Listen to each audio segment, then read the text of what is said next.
बहुत समय पहले की बात है।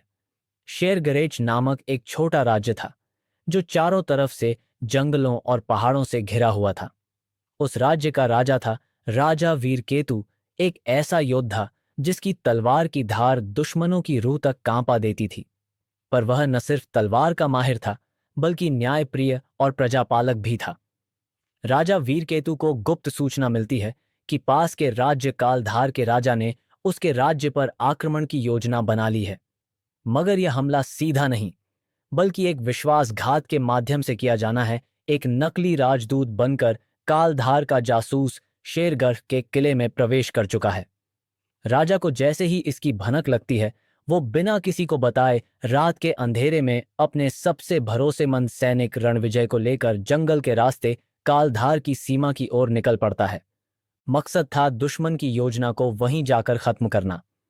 जैसे ही राजा वीरकेतु और रणविजय जंगल में आगे बढ़ते हैं, उन पर लगातार घात लगाकर हमले होते हैं।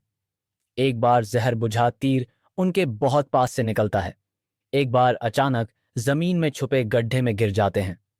लेकिन राजा का साहस और रणविजय की चतुराई उन्हें हर बार बचा लेती है। एक रहस्यमयी बूढ़ा साधु उन्हें जंगल में मिलता है, जो बताता है कि कालधार का राजा असल में एक राक्षसी तंत्र का सहारा लेकर अजेय बन चुका है। अगर उसे रोका न गया तो वो सिर्फ शेरगर्श नहीं, पूरे इलाके को बर्बाद कर देगा। युद्ध भूमि पर वीर केतु का सामना होता है उस राक्षसी शक्ति से। पर जैसे ही वह लड़ाई शुरू करता है, उसे समझ आता है कि यह कोई सामान्य दुश्मन नहीं, यह एक अंधकार से उपजा अभिशाप है। उसकी तलवारें, उसके मंत्र, उसका पराक्रम सब विफल हो जाते हैं और अंततः वीर केतु पराजित हो जाता है।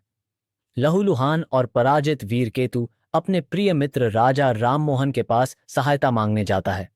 राममोहन उसे वचन देता है, मैं तुम्हारा राज्य फिर से दिलवाऊंगा। लेकिन वीरकेतु जानता था राक्षसी शक्ति इतनी आसान नहीं। वह अपने मित्र को सच्चाई बता देता है। पूरा दिन सोचते सोचते बीत जाता है। तभी वीरकेतु को याद आता है जंगल में मिला वह रहस्यमयी साधु। वह तुरंत राममोहन को बताता है और दोनों निकल पड़ते हैं उसी साधु की खोज में। घने जंगलों को पार करते हुए कई घंटे की तलाश के बाद उन्हें एक छोटी सी कुटिया दिखती है। वही बाबा उन्हें फिर मिलते हैं। वे दोनों हाथ जोड़कर उनसे विनती करते हैं कि उन्हें राक्षसी शक्ति को हराने का उपाय बताया जाए। बाबा गंभीर स्वर में कहते हैं, इस अमावस की रात यदि उसे न रोका गया तो वह अमर हो जाएगा। तब कोई भी उसे हरा नहीं पाएगा। बाबा उन्हें एक गुप्त मंत्र, एक दिव्य अस्त्र और एक युक्ति बताते हैं। बल से नहीं, चित्त से जीतना होगा। अमावस की रात राक्षसी शक्ति का अंत करने के लिए वीर केतु और राममोहन एक अंतिम योजना बनाते हैं। गुप्त गुफा में प्रवेश कर बाबा के बताए दिव्य अस्त्र से वे राक्षसी शक्ति की आत्मा को उसके ही अभिमान से तोड़ते हैं। शक्ति हार जाती है, उसका नाश हो जाता है। लेकिन अंत नहीं, एक नई शुरुआत। जब सब कुछ शांत हो जाता है, बाबा की आंखों में एक अजीब चमक दिखती है। वह वही दिव्य माला उठाते हैं जो अब राक्षसी शक्ति से मुक्त है और बुदबुदाते हैं, इतनी शक्ति, और अब ये मेरी होगी।